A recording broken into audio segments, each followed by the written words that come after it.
And a happy Friday with business editor Richard Southern. Hello. Hi, are you ready for the long weekend, I, Faiza? I'm always ready for a long weekend. I didn't realize it was September, by the way. I think I blurted halfway through the day that I was so shocked. It's September. Well, happy month to you, I suppose. Happy Here month. we go. Summer's over. Oh, well. Yes. My favorite season. Okay, but we're going to be starting with some concerning signs here as the average Canadian is struggling to make ends meet. We've been hearing this for quite some time. Would you believe almost half of Canadians say they are living paycheck to paycheck, Faiza? Wow. It's the latest sign that we're stretched to the max financially. The cost of living's rising. The salaries, not so much. New Leger poll finds 47% of Canadians are going paycheck to paycheck. That number rises when you look at some different age groups. Take, for example, the 35 to 54-year-olds. 57% of them are living paycheck to paycheck. Nearly half of those under 35 also say they're worried about losing their job in the coming year. We found out this morning, Faiza, that the Canadian economy contracted in the second quarter. Not great news, but that has stoked the belief now that the Bank of Canada may be on hold with interest rates. We'll find out for sure next Wednesday when the bank makes its next rate call. Okay, and the strike at dozens of Metro stores in the GTA, that's come to an end, but the fallout, that's just beginning.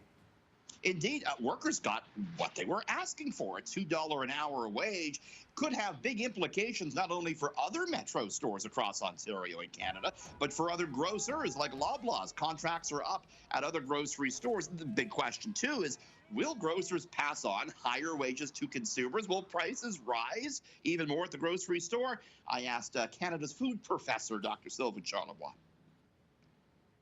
I don't believe that grocers will be pushed to raise prices. My concern is that it may actually force grocers to manage stores differently with fewer people being paid more.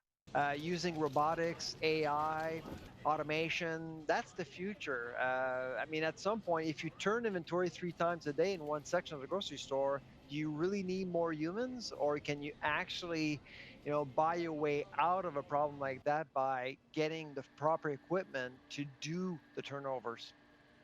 The deal didn't hurt grocery stocks today. Metro shares are up 1.25%, helping the TSX gain more than 250 points. Faiza. Okay, Richard. Now, more than 100 employees we're hearing have been fired by the Canadian Revenue Agency. Tell us why.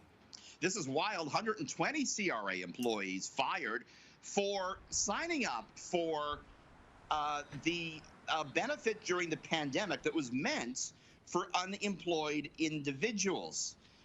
This is the benefit that was supposed to go to those who couldn't work because of the pandemic, and it was administered by the CRA itself. Oh. It's quite something, Faiza. The CERB is what we're talking here, the CERB payment, $2,000 a month.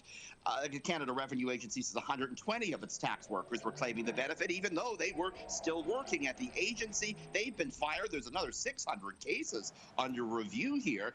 Those that are at fault, CRA says, will have to pay back the money, and the case may be referred as well to the police. Faiza.